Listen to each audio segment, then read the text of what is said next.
Good morning everybody, and welcome back to spring. Happy spring everybody. Today I have just a lot of spring projects to do. A couple of them are actually to bring in some new planter boxes which are going to be delivered here pretty soon, but mostly just moving plants around. That's kind of the name of the game. And I'm going to turn the camera around and show you what I'm going to start with.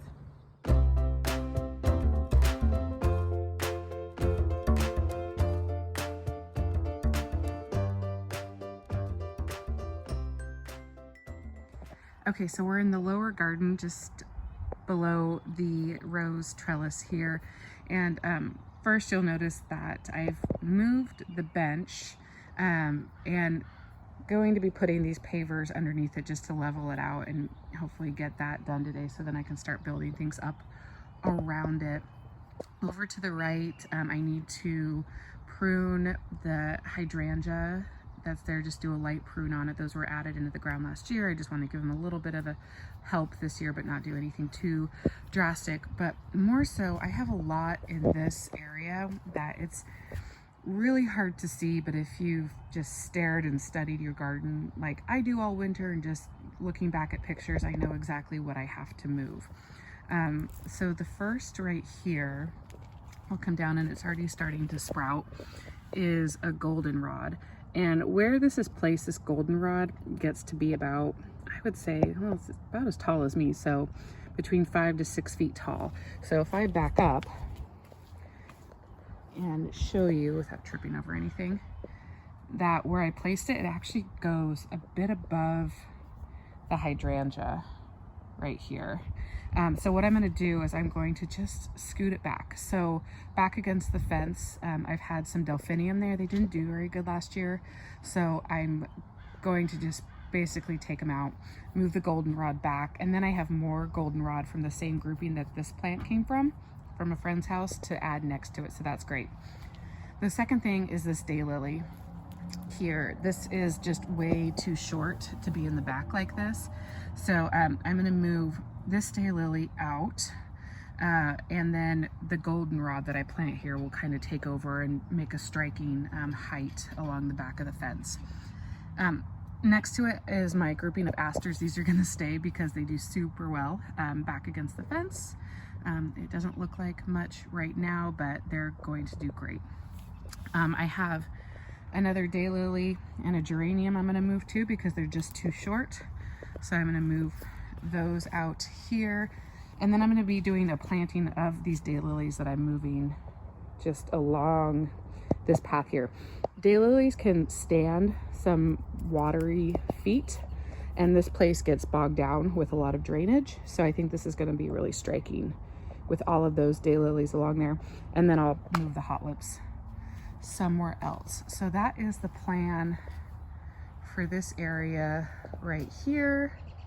And then here's some of the plants that I also got, daylilies and others, to split out and plant in the ground. So that is the plan for this section.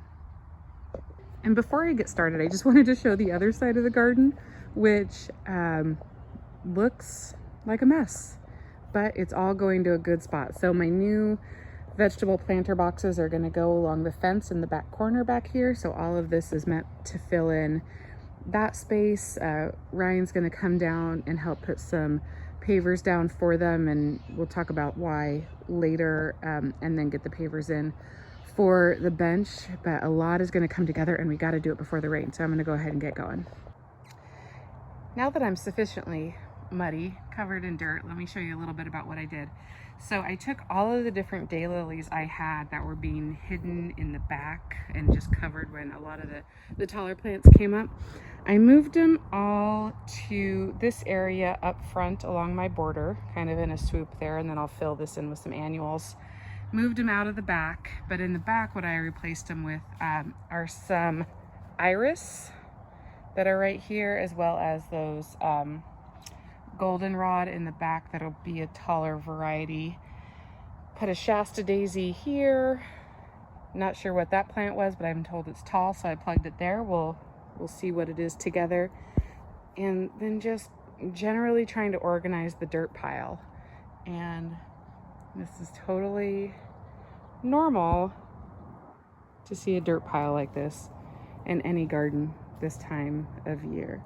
Let me walk you up here a little bit more. In this pot, I have a jasmine that is climbing. I think there's a clematis in there too. We'll see if it comes back this year. A spirea coming into bloom. Some hydrangeas in the back. This is one of my favorite plants at all. It's called the pale yellow-eyed grass.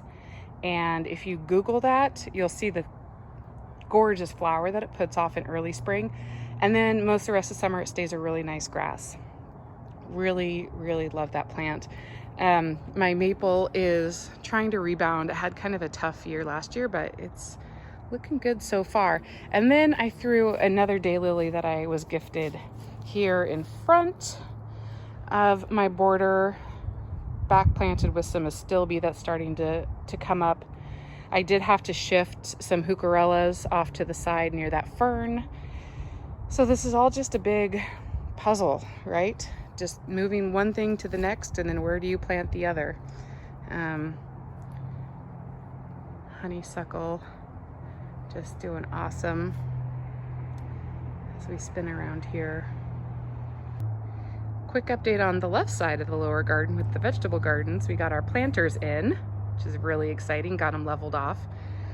Now we have the filling to do, which is never the fun piece of it all, but I think this is going to look really great.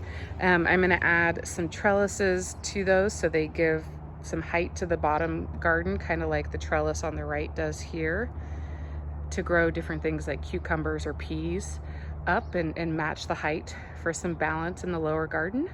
And then most likely going to be planting my cucumbers there, and underplanted with some spinach and maybe some herbs.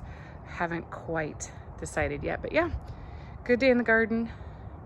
The rains are about to come, and I'm gonna go inside and get cleaned up. Have a good one, guys. See you next time. If you like what you see here today, be sure to click the like and subscribe button, and if you want to be notified of new episodes, click the bell.